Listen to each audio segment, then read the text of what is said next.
Hello friends, कैसे हो सब लोग। आशा करता हूँ कि आप अच्छे होंगे। तो फ्रेंड्स, हम आपके लिए क्या लेकर आए हैं, पोलोनोमियल्स, जो कि हमारा चैप्टर 2 है। एनसीईआरटी बुक का चैप्टर 2 है, मैथ क्लास का, 10th क्लास का। तो हम पोलोनोमियल्स के बारे में आज बात करते हैं। इसके माध्यम से मैं आपको पूरा पोलोनोमियल चैप्टर बताऊँगा। उसके बाद इसकी एक्सरसाइज जो होंगी उन्हें कराएंगे, ठीक है। तो हमारा पोलोनोमियल्स होता क्या है।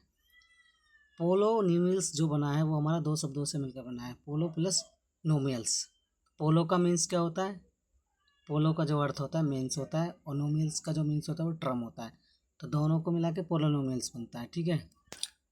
तो यहाँ पे मैंने ये आपको इमेज के माध्यम से बताया है। इधर देखिए, इसको लाइट करके बताता हूँ। इधर वाला ये और हमारा इधर ये, दोनों को मैंने पिक्चर के माध्यम से आपको बताया है, ताकि पिक्चर के माध्यम से आपको अच्छे से समझ में आए, ठीक है। पोलोनिमियल्स का मीन क्या होता है। आगे चलते हैं।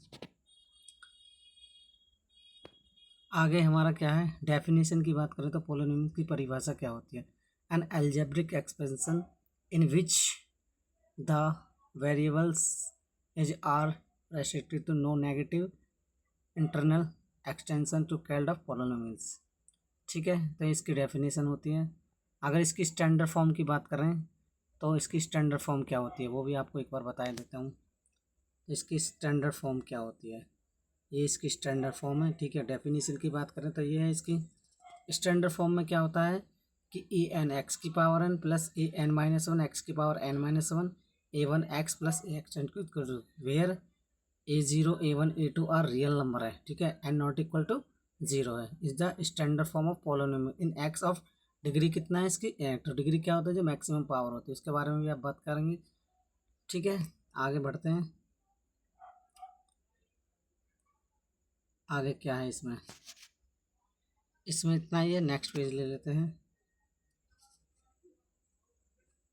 आगे बात करते हैं आगे क्या है। आगे हमारा टर्म रिलेटेड टू पोलिनोमियल्स। तो टर्म क्या होते हैं वो सबसे पहले बताएंगे।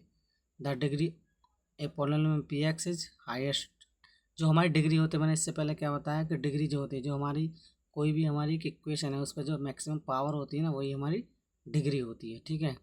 The value of polynomials p x at x equal to k obtained by the limiting x equal to x in the polynomial expansion, ठीक है।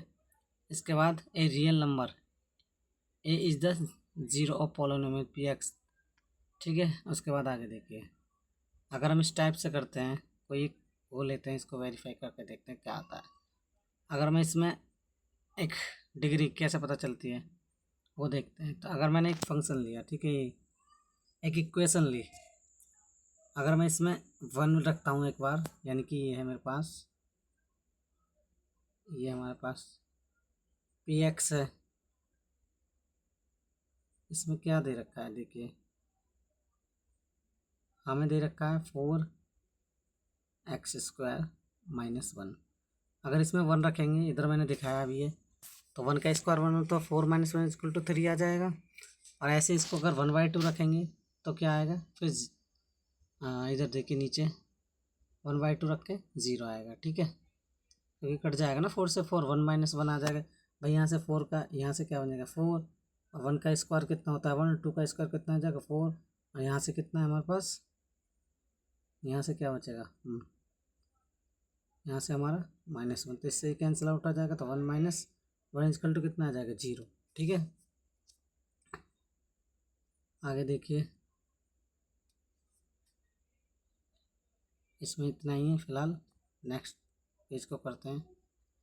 इसमें क्या कह रहा है, अब यहाँ पर देखिए स्पेशल टाइप्स ऑफ पोनोमियल्स, ठीक है, based on term of based term of based number of terms, ठीक है, और based degree, number of degree की बात करेंगे।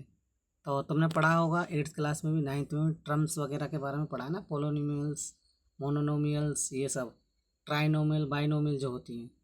तो जिस पे वन टर्म वाला जो होता है, जैसे सिंगल एक नंबर है एक्स, जैसे मैंने इधर दिखाया है तुमको, देखो एग्जांपल के अकॉर्डिंग ये रहा, इसमें एक्स कॉमा माइनस वाई है, तो हमारा क्या है मोनोनोमियल। अगर डिग्री की बात करते हैं तो लीनियर इक्वेशन, तो डिग्री उस पर क्या होती है 1 होती है, जिस पे मैक्सिमम पावर 1 हो वो हमारी डिग्री होती है। आगे नीचे देखते हैं एक मिनट, दूसरा जिसमें 2 टर्म होती हैं वो क्या होता है हमारा बाइनोमियल। भाई देखो एक टर्म ये 2x-5, दूसरी वाले टर्म क्या है 6x+8। अगर क्वाड्रेंट इक्वेशन की बात करें तो यहाँ पे भी 2 ही टर्म है, तो 4x² + 5। तो डिग्री कितनी है इसमें, तो डिग्री हमारी क्या है, ये जो 2 है ना पावर मैक्सिमम, ये हमारी डिग्री है। ठीक है, आगे देखिए आगे क्या है। अब बात करें ट्राइनोमियल, तो ट्राइनोमियल क्या होता है, जिसमें 3 टर्म होती है हमारी। तो देखो इधर 3 टर्म, अगर डिग्री की बात करें तो कोई एक एग्जांपल मैंने दे रखा है 8x³ - 5, तो इसकी डिग्री कितनी है, तो मैक्सिमम पावर इस पर 3 है, तो ये हमारी डिग्री है। ठीक है, आगे चलते हैं। अभी अब इनके बीच रिलेशनशिप क्या होता है, क्योंकि ये बहुत इंपॉर्टेंट है, यहाँ से हमारा इंपॉर्टेंट चीज़ है, क्योंकि यहीं से एग्ज़ाम में पूछता है ज़्यादातर।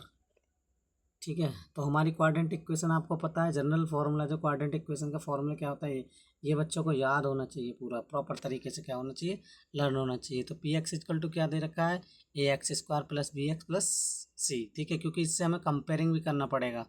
ठीक है, अब इसमें रिलेशनशिप इनका जो संबंध होता है उसके बारे में बात करते हैं। तो सम ऑफ जीरोस का मतलब देखो, ये सारी वैल्यू कहाँ से निकाली, हमने यहीं से निकाली है, क्योंकि सम ऑफ जीरोस क्या होता है अल्फ़ा प्लस बीटा। क्योंकि इसको अब हम सम ऑफ जीरो वहाँ से सम अल्फ़ा बीटा की वैल्यू, जैसे मैं एक एग्जांपल लेता हूँ कैसे निकालते हैं। भाई हमारे पास ये एक एग्जांपल लेते हैं, x² है हमारा प्लस 5x है प्लस 6 है। तो यहाँ से अल्फ़ा बीटा की वैल्यू निकालेंगे हम, तो कितना आएगा 2 + 3 आ जाएगा। तो अल्फ़ा प्लस बीटा की वैल्यू ऐसे निकालते हैं, जब हम क्वेश्चन कराएंगे तब बता देंगे। ठीक है, इस चीज़ की टेंशन मत लीजिए आप लोग। तो सम ऑफ जीरोस का फॉर्मूला आपको अच्छे से लर्न होना चाहिए, क्या होता है अल्फ़ा प्लस बीटा माइनस b/में ए। बी हमारा यहाँ से आता है और ए हमारा क्या होता है यहाँ से आता है। ठीक है, सेकंड वाला क्या है, प्रोडक्ट ऑफ जीरोस का मतलब क्या होता है, तो सी हमारा कहाँ से आएगा, इसको एक बार रेज कर देते हैं, जब हम क्वेश्चन कराएंगे सारा कुछ बता देंगे। ये सी वाला आ जाएगा, ठीक है, और वो वाला आ जाएगा। ठीक है, तो प्रोडक्ट ऑफ जीरोस क्या होता है हमारा c/a। अब अगर ये तो हमारा क्वाड्रेंट इक्वेशन के था भाई, अगर रिलेशनशिप क्यूब के बारे में बात करेंगे तो क्यूब के बारे में जनरल फार्मूला क्या होगा हमारा, ये होगा जनरल फार्मूला ax³ + b/³ पर क्या डिग्री सबसे ज़्यादा 3 होती है, ax³ + bx² + cx+d। ठीक है, अगर इसका सम करेंगे तो क्या आएगा भाई, अब यहाँ पर क्यू 3 की बात कर रहा है तो गामा भी लेना पड़ेगा हमें, तो alpha plus beta plus gamma बराबर क्या होगा हमारा -b/a। ठीक है, the sum of product of zero taken two term of at a time. ठीक है, इसका होगा तो इसका ये होगा। ठीक है, प्रोडक्ट ऑफ जीरो ये होगा। ठीक है, अल्फ़ा बीटा गामा d/a। ठीक है, इसमें डी वाला हमारा कांस्टेंट टर्म है ये। ठीक है, अगर ये वाला कांस्टेंट टर्म है। नेक्स्ट वीडियो हम इनके क्वेश्चनों को कराएंगे, एक बार फिर से पीछे से देख लेते हैं। ये वाला सारा हो गया। ठीक है, नेक्स्ट वीडियो जो बनाएंगे हम इस वाले क्वेश्चनों की बनाएंगे। ठीक है, तो तब तक के लिए धन्यवाद, सत श्री अकाल, सभी को नमस्कार।